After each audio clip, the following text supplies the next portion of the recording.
Dan seperti yang sudah kami janjikan tadi, kita akan berbincang-bincang ya bersama Dr. Marcel Tendean SPPD tentang ya maksudnya benjolan tiroid, mengenali penyebabnya, gejala dan penanganannya. Oke, dimaksud dengan penyakit tiroid ya dok ya. Setahu saya tiroid itu bisa dikenali kalau ada benjolan gitu ya. Saya dulu pernah ada keponakan gitu dok, kayak ada ini benjolannya di sini nih dok, di belakang telinga gitu ya. Nah, apakah benjolan ini termasuk penyakit tiroid dan selain mungkin di sini nih di bawah apa ya, di bawah kuping ya nih dok, di bawah telinga, atau ada tempat-tempat tertentu tuh biasanya benjolan itu muncul dan mungkin bisa dibedakankah dengan gondok gitu dok? Kadang-kadang kan orang mikirnya tiroid itu memang ada pembesaran gitu ya di kelenjar gondoknya. Silakan dok. Betul. Jadi tiroid itu ya salah satu organ di dalam tubuh kita ya yang adanya tuh di daerah kerong tenggorokan di depannya. Jadi ada kerongkongan di depannya, ada tenggorokan. Di tenggorokan tuh nempel kelenjar tiroid yang fungsinya cukup vital ya di dalam tubuh. Oke. Nah, yang perlu kita ketahui ketika dia mengalami pembesaran. Jadi yang namanya orang gondokan itu atau sakit gondok itu biasanya tiroidnya membesar. Biasanya loh ya. Tapi ada beberapa persen yang memang membesarnya itu tidak cukup besar, tapi di dalam tubuhnya atau di dalam kelenjar tiroidnya itu sudah membesar. Itu kategorinya sama. Tetap dibilang penyakit benjolan tiroid. Nah, masalahnya benjolan tiroid ini sedikit banyak ada yang bergejala, ada yang tidak bergejala gitu. Oke. Jadi cuma benjolan aja, tidak ada gejala yang lain. Makanya kadang-kadang kita nggak gitu sadar, kok lehernya membesar ya, gitu ya. Gitu. Oke, ya, sebenarnya yang dimaksud dengan penyakit tiroidnya itu sendiri karena pembesaran kelenjar itukah dok atau gimana dok? Iya, luas banget sih kalau kita diskusinya. Jadi bisa dengan gejala, bisa tanpa gejala, bisa ada benjolan, bisa tidak ada benjolan. Cuman kayaknya hari ini diskusi kita batasi aja dulu ke yang benjolan. Benjolan gitu. ya, khususnya Jadi untuk kita, benjolan tiroidnya ya dok ya. betul. Jadi kita hanya lihat apakah benjolan ini punya makna apa sih gitu kalau dia benjol. Oke. Gitu sih. Nah, kalau untuk lokasinya sendiri dok, tadi kalau gondok itu berarti kan di depan ya, di depan tenggorokan kita ya dok ya. Atau misalnya ada tempat lain dok, biasanya dia muncul benjolan ini? Kadang sih dia kita bilang bisa menyebar lah gitu ya. Dia bisa meluas ke tempat lain, tapi basically dia ada di daerah tenggorokan kita gitu. Di daerah kadang situ. Bisa meluas, kadang bisa kita temukan tenggorokan tuh di jaringan ekstratiroid namanya. Bisa, dimana? tapi dikit banget kemungkinannya. Iya, Gitu. itu di mana dok lokasinya dok? Kalau kita lihat. Biasanya masih di tenggorokan juga. Oh, di tenggorokan juga. Dia agak menyebar ke samping. Jadi kalau normal tuh bentuknya kayak kupu-kupu gitu. Tapi kalau dia bentuknya tidak normal, dia membesarnya ke samping. Ya. Okay. Tapi ada beberapa laporan memang ketika dia sudah beralih menjadi jaringan tumor gitu ya, jaringan tumor ganas bisa ditemukan di tempat lain. Gitu ya. Sifatnya sama, tapi kalau benjolannya itu sudah tumor, makanya yang hari ini saya pengen diskusi mungkin lebih banyak benjolannya ini. Kita perlu takut ini ganas atau jinak sih gitu. Iya. Nah, untuk tahu jinak atau ganas tuh pasti ada penanganan khusus gitu ya dok ya. Betul. Nah, untuk penyakit gondok sendiri dok, kalau misalnya kita membedakannya gimana sih dok? Apakah gondok itu memang karena penyakit tiroid gitu, atau bukan gitu dok? Kalau kelainannya di daerah gondok itu sudah pasti kelainan tiroid biasanya. Sudah hampir pasti. Cuman tiroid itu biasanya kita kategorikan penyakitnya ada 3 kemungkinan. Ada hiper, ada hipo, atau ada benjolan atau nodul. Nah, yang hipo dan hiper itu bergejala, yang nodul itu yang kadang tidak bergejala gitu. Oh gitu ya. Tapi tahu-tahu benjol aja, tetap namanya mah penyakit tiroid. Nah kalau gitu. misalnya later, maksudnya orang-orang tahu penyakit gondok itu biasanya yang dia membesar tanpa gejala, biasanya gitu. Membesar tanpa gejala ya. Dan setahu saya dulu kalau belajar gitu ya, masih sekolah itu karena kekurangan garam yodium gitu ya dok ya. Salah satunya, betul. Oh itu salah satunya ya. Salah satunya. Oke. Untuk bahayanya sendiri gitu, khususnya untuk benjolan tiroid ini termasuk berbahaya nggak dok? Nah, kabar baiknya kalau misalnya benjolan tiroid itu adalah slow growing tumor gitu. Jadi ketika dia pun ganas, ya dibilang ganas ya ganas, dibilang tidak ganas ya tidak ganas gitu, karena berkembangnya sangat pelan-pelan sekali. Gitu ya. Oke, jadi bisa dianggap bahaya atau tidak itu tentunya melakukan pemeriksaan lebih lanjut ya dok ya. Pasti nanti kita harus lihat dulu karakteristiknya seperti apa. Tapi memang benjolan tiroid yang ganas itu tidak juga banyak ya, hanya sekitar 15%. Yang sisanya kebanyakan sih jinak. Cuman kalau kita dapatnya di usia yang lebih tua atau usia yang sangat muda sekali, jadi memang distribusi usianya agak aneh nih. Kalau tua banget atau muda banget kita perlu hati-hati. Takutnya ini suatu keganasan. Makanya kadang kita perlu lebih aware ya untuk lihat ke benjolannya. Oke, jadi ini bisa dialami anak-anak atau usia yang lanjut sekalipun juga pernah gitu ya dok ya, ada case-nya ya dok? Betul. Jadi rentang usianya panjang juga ya dok ya. Nah, untuk yang ganas ya. Untuk yang ganas ya. Tapi kalau untuk yang tidak ganas? Yang tidak ganas bisa di usia berapa aja. Kadang saya lihat ada beberapa pasien saya iseng gitu ya, saya USG lehernya, ternyata udah ada benjolan kecil-kecil, cuma termasuk benjolan jinak, jadi ya kita nggak apa-apain juga gitu. Oke, baik. Sebelum kita tanya lebih lanjut dok, sebabnya gitu, siapa sih yang berisiko dok mengalami benjolan tiroid ini dok? Yang pasti yang tadi kakak bilang, kalau misalnya mereka dengan populasi yang kekurangan yodium, nah itu resikonya tinggi tuh untuk besar gondoknya. Tapi ini lumayan endemis ya di Indonesia. Saya ingat saya dapat banyak kiriman dari Bengkulu salah satunya. Lalu satu lagi itu di daerah Yogyakarta, memang ada daerah yang terkenal dinamakan kampung tiroid. Itu di sebuah kaki gunung yang kemungkinan kekurangan yodium sekali gitu. Jadi banyak banget pasien gondok endemis di daerah sana. Salah satunya lagi sih keluarga ya, atau kalau ada keturunan bisa. Nah, salah satunya lagi kalau memang ada riwayat radiasi. Jadi dulu tuh di Jepang atau ya kita tahu ya tragedi Hiroshima ya, di mana begitu banyak radiasi, atau pasien-pasien yang mengalami radiasi di daerah kepala itu bisa ada kemungkinan mengalami benjolan tiroid ya, karena paparan radiasi yang cukup lama. Dan ini benjolan tiroid ya, kita fokus ke benjolannya ya dok ya. Dan ini biasanya ada memang di area tenggorokan kita ya dok ya, karena disitulah ternyata letaknya kelenjar tiroid ini. Dan siapa yang beresiko, sepertinya hampir untuk usia nggak ada yang jelas ya. Semua usia bisa terkena ya dok ya.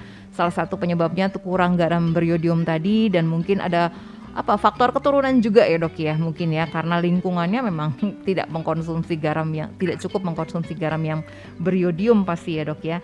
Nah, untuk gejala-gejalanya sendiri yang timbul nih dok, udah pasti mungkin kelihatan benjolan gitu ya dok ya, tapi ada rasa-rasa nggak dok, misalnya sakit-sakit gitu? Iya, jadi biasanya hampir 80% orang berobat itu karena lehernya kok ada benjolan gitu ya, yang bikin dia tidak nyaman. Kalau misalnya tidak terlalu besar sih, ya hanya melihat benjolan aja atau kayaknya ada yang mengganjal ya gitu.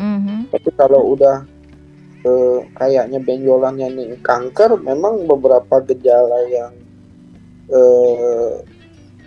mengganggu tuh muncul seperti suaranya serak, sesak napas. Biasanya itu sih yang kita udah mikir nih, oh ini kayaknya ganas gitu ya, bukan jinak. Jadi dari pasien yang suaranya itu serak atau sesak napas atau misalnya benjolannya itu besar sekali, kita udah feeling jangan-jangan ini lebih ke arah tumor ganas daripada benjolan jinak gitu. Gitu ya. Nah, untuk mengetahui apakah ini tumor yang ganas atau yang jinak, jadi benjolan itu disebut tumor juga ya dok ya, nodul tadi itu ya. Tapi untuk mengetahui itu ganas atau tidak, itu pemeriksaannya gimana dok? Nomor satu sih biasanya diperiksa dulu ya, kita raba. Jadi tetap nomor satu dari riwayat klinis itu salah satu yang sangat penting. Jadi kita harus raba dulu benjolannya, lalu kita lihat benjolannya apakah sesuai dengan kriteria ganas atau jinak. Setelah itu baru kita lanjutkan dengan pemeriksaan yang sederhana dulu, namanya USG. Kita USG tiroidnya untuk lihat karakteristik benjolannya. Itu dulu kita USG. Yang lain yang mahal-mahal biasanya nggak kita lakukan sebelum kita lakukan USG dulu. Itu sih. Dari USG bisa ketahuan dulu ini dok ya, apa sih treatment selanjutnya gitu ya. Yang penting kita ketahui dulu sebenarnya ini jenisnya yang seperti apa, ganas atau tidak gitu. Nah, gejala-gejalanya tadi tuh sesak nafas gitu ya, kemudian ada benjolan gitu ya dok. Itu benjolannya tuh kecil dulu gitu, atau nggak berasa tiba-tiba langsung ada gitu, langsung ditemukan benjolannya besar gitu dok. Itu gimana cara handle-nya gitu? Itu tergantung nanti ceritanya. Makanya tadi cerita itu menjadi clue yang sangat penting. Kalau misalnya benjolan pelan-pelan membesar atau kadang besar kadang kecil, kita nggak terlalu mikirin ini kayaknya tumor ganas gitu ya, mungkin yang lain. Tapi kalau dari cerita klinisnya itu dia cepat membesar atau keras, oh hati-hati ini jangan-jangan tumor ganas daripada tumor jinak gitu sih. Gitu ya. Jadi ini bisa dideteksi sejak dini sebenarnya dok ya?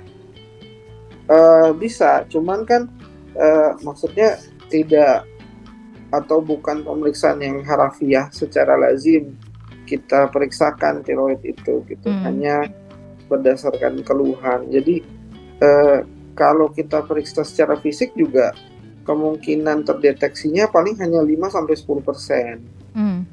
Periksa biasa ya, maksudnya yang kecil-kecil tuh. Kan saya ngomong yang kecil nih, kadang yang tadi saya bilang lehernya masih normal tapi udah ada benjolan di dalamnya, itu 5-10% aja.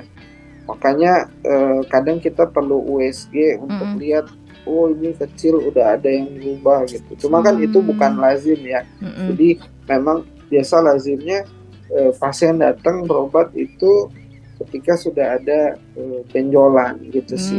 Biasanya gitu ya dok ya. Nah kalau misalnya tidak kasat mata, artinya benjolannya itu di dalam, mungkin keluhannya belum tentu nggak ada, mungkin aja ada pada 5-10% populasi karena kecil banget gitu. Dan itu gejalanya bisa diketahui kalau ada benjolan karena tadi sulit menelan makanan gitu ya dok ya, atau sesak? Kalau udah ada yang seperti itu udah pasti gede dia biasanya. Kalau ada terganggu gitu ya dok ya? Betul, karena dia pada prinsipnya menekan jaringan sekitar, udah pasti gede. Iya. Gedenya itu berapa senti kira-kira dok? Wah gede banget mbak. Tapi di dalam gitu, nggak kelihatan gitu maksudnya dok? Kelihatan, kalau dia gede pasti kelihatan. Pasien saya yang gede banget tuh ya, kadang kan saking gedenya kita ukurnya dari lingkar leher ya, jadi nggak bisa kita ukur lagi secara makroskopis karena udah benjol semua. Jadi kita ukur secara dimensi lingkar lehernya aja. Kadang lingkar leher itu ya orang beda-beda ya, tapi kalau yang gede banget kadang bisa kita ketemu sampai 30 cm ya. Itu udah besar banget. Uh, atau dari dimensi saya pernah ketemu pas itu ada benjolan yang besar sekali, ukurannya sampai 10 cm. Bisa bayangin di leher kita tengah ini ada benjolan 10 cm, dia udah gede kemana-mana gitu. Dia selalu membesarnya keluar ya dok ya? Bisa ke samping, bisa ke depan. Tapi kalau yang ke samping itu kita perlu hati-hati karena dekat sini kan banyak jaringan yang memang bisa bertransformasi jadi tumor ganas gitu. Salah satunya tiroid. Jadi memang USG itu punya peranan yang penting banget untuk membedakan diagnosis pada awalnya. Oke. Nah itu khusus yang besar ya dok ya. Nah kalau misalnya kecil pernah ada gitu dok, misalnya di bawah telinga gitu dok, kecil gitu, mungkin sekitar 1-2 cm itu benjolan seperti itu modelnya gimana sih dok? Kalau yang di daerah telinga ini kita bilang kelenjar, bukan tiroid. Bukan tiroid. Oh. Tiroid itu di tengah sini. Kalau yang di kiri kanan ini kelenjar. Kelenjar ini ya jadi clue juga sebenarnya karena kemungkinan dia membesarnya karena sesuatu gitu. Salah satunya tiroid. Saya pernah lihat ada beberapa pasien juga yang memang dari kelenjarnya itu punya sifat ganas. Ketika kita trace, ternyata sumbernya dari tiroid.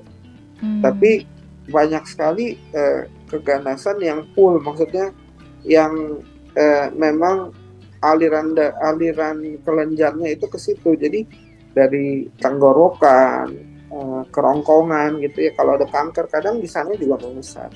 Nah, dok tadi itu dokter Marcel menjelaskan kalau membesarnya begitu ya, itu karena ada perubahan bentuk ya dok ya dari kelenjar itu ya dok ya. Kemudian bisa apa tuh dok? Terlalu banyaknya hormon tiroidnya gitu ya dok ya. Nah itu kan besar gitu ya dok. Itu isinya apa sih sebenarnya dok? Jaringan apa tuh? Daging atau air atau apa sih dok di dalam benjolannya itu? Iya, jadi ini tergantung dari nanti karakteristik benjolan yang kita temui ya. Memang cuma 2 sih karakteristiknya, yaitu dari cairan sampai ke benjolan yang padat, cuma itu aja. Cuman memang secara harafiah tiroid itu kelenjar, jadi kelenjar itu ada cairannya gitu ya, ada cairan kelenjar tiroid. Maka ketika dia bertransformasi di dalam situ bisa ada cairan dan bisa ada komponen padatnya. Nah, tahu ganas atau tidaknya itu biasanya kita lihat lagi di mikroskop nanti lebih jauh. Cuman secara karakteristik kalau misalnya kita ketemu kelihatannya ya benjolannya padat, keras, udah gitu ada kelenjar di samping, ini kita udah mulai hati-hati nih, kayaknya sih lebih ke arah ganas daripada jinak gitu. Baik. Untuk mendeteksi dini dok supaya bisa cepat-cepat ditangani gitu dan menghentikan supaya nggak terlalu besar, nggak semakin hari semakin membesar, itu seperti apa dok? Kita perlu aware sih, periksa sendiri aja, lihat lehernya ada benjolan apa enggak gitu ya. Cuman memang itu hal yang susah-susah gampang karena kadang orang gemuk lehernya pendek kelihatannya besar gitu. Memang lebih jelas kalau misalnya pasiennya kurus atau ini, kadang kalau udah gede kelihatan banget. Kalau gemuk memang jujur rada-rada susah karena ketutupan sama lemak di sini gitu. Jadi pasien biasanya harus aware sendiri sih, ini kayaknya lehernya ada yang gitu ya. Betul, karena USG tiroid sendiri kan bukan pemeriksaan yang rutin. Lalu ketika dokternya meriksa belum tentu juga ketemu karena ada yang kecil yang di dalam itu yang tadi saya cerita. Oke. Wah ini agak susah kalau anak-anak ya dok ya. Anak-anak belum terlalu memperhatikan diri gitu. Berarti orang tua yang memang harus aware ya dok. Betul. Untuk kasus tumor ganas pada orang dewasa muda ada sih beberapa, cuman memang lebih jarang ya. Ada 1-2 yang saya ingat umurnya 20 tahun, 22 tahun ada yang ganas. Tapi so far kalau ganas itu saya banyak temukan lebih orang tua sih, mungkin 45-50 tahun ke atas. Jadi kalau suaranya serak atau ada penurunan berat badan, atau kalau misalnya ada sesak napas, itu kita perlu hati-hati. Hampir sama sebenarnya dok ya, cuman memang harus diperiksakan terlebih dahulu ya dok ya, untuk memastikan apakah ini termasuk ganas dan tidak gitu ya. Betul, kadang kalau besar sekali juga belum tentu ganas, betul. Baik. Kita tetap harus lihat tadi yang Bu Korina kalau nggak salah ya tanyakan ya. Itu di biopsi, itu namanya di biopsi. Kita harus lihat di mikroskop ini karakteristiknya ganas atau tidak. Dari USG itu hanya bisa memprediksi, tapi tidak 100%. Oke. Jadi ada beberapa penanganan yang lebih lagi ya dok ya untuk memastikan ya, diantaranya biopsi tadi ya, apakah ini ganas atau tidak. Nah, Betul. kalau misalnya kelenjar tiroidnya ini udah ditangani begitu ya dok ya, atau mungkin sudah dioperasi gitu, apakah bisa muncul kembali sewaktu-waktu dok? Bisa. Oke, bisanya itu karena kenapa tuh dok? Genetiknya sudah berubah, jadi secara kasat mata di dalam kromosom kita itu predisposing gene-nya namanya, ada gen yang bertanggung jawab terhadap hal itu. Tidak selalu ada mutasinya, cuma kalau ada mutasinya kemungkinan dia akan kembali lebih tinggi. Itu bisa kita periksakan mutasinya. Itu kalau yang ganas dok. Kalau misalnya tidak ganas? Yang tidak ganas biasanya bisa aja kembali, cuman kemungkinannya lebih kecil. Gitu. Alias bisa sembuh total gitu dok? Bisa. Oh gitu ya. Kalau yang terkini ini benjolannya biasa nggak dioperasi, dibakar. Ditempelin probe yang seperti laser, lalu dibakar sama mereka. Ada lagi sih yang alat USG gitu ya, pakai ultrasound. Di kita masih belum populer lah yang ultrasound. Oke, jadi ada banyak cara sebenarnya, tidak hanya operasi ya dok ya, untuk menghilangkan benjolannya itu tadi ya. Oke, baik dok. Bagaimana caranya untuk meminimalisasi resiko munculnya benjolan tiroid ini? Apa yang harus dilakukan dan apa yang harus dihindari dok? Ya, salah satunya pasti kita perlu tinggal di daerah yang cukup iodin ya gitu ya. Jadi garamnya cukup dan sebagainya. Lalu menghindari paparan radiasi yang pasti. Paparan radiasi ini intinya kalau misalnya ada seseorang yang bekerja gitu dok, ya kan kalau di Indonesia radiasi itu paling bekerja di pemancar misalnya gitu dok ya, atau di tempat-tempat yang lain itu memungkinkan terjadi ya dok? Betul, di tempat instalasi yang ada radiasi nuklirnya. Sebenarnya salah satu yang beresiko lagi dokter. Oh, dokter bisa terpapar juga ya dok ya? Bisa, justru saya dokter jantung itu kan kerjanya. Oh iya betul, mesin-mesin radiasinya itu ya dok ya. Itu terpapar radiasinya tinggi, jadi kalau kita baik banget kita harus hindari radiasinya. Atau paling tidak kalau sudah memang bekerja di situ minimal memeriksakan diri rutin gitu ya dok ya.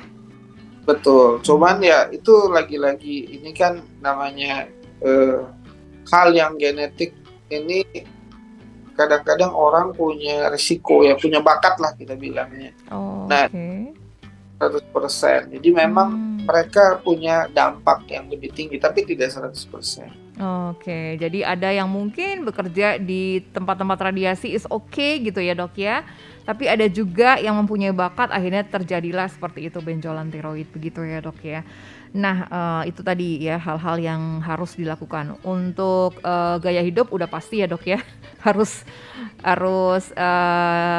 baik gitu ya dok ya, karena bukan hanya tiroid aja ya, penyakit-penyakit yang lain juga seharusnya kita hindari dengan gaya hidup yang baik juga ya. Ada yang perlu disampaikan kembali dok terakhir mungkin untuk sahabat RPK terkait dengan topik kita? Untuk benjolan tiroid ini yang paling penting nomor satu adalah deteksi pada diri sendiri sih, ada apa enggak gitu ya. Kalau misalnya belum terdeteksi dengan baik tapi ada risiko, kita bisa medical check up, cuman itu belum ada rekomendasinya ya. Oke. belum ada. Tapi ketika Anda ada benjolan di leher, usahakan nomor satu Anda pergi ke instalasi yang bisa melakukan USG gitu. Jadi USG dulu nomor satu. Iya. Nomor dua, Anda cari dokter untuk melihat apakah ini ada kemungkinan ganas atau tidak. Mungkin itu. Iya, dari diri kita dulu yang aware ya dok ya, menemukan sesuatu benjolan di tenggorokan apa untuk memastikannya, pastinya menghubungi tenaga medis ya dok ya. Terima kasih banyak Dr. Marcel penjelasannya terkait dengan benjolan tiroid ini dan selamat bekerja dok, sukses selalu, sampai ketemu lagi di lain kesempatan dengan topik yang berbeda ya.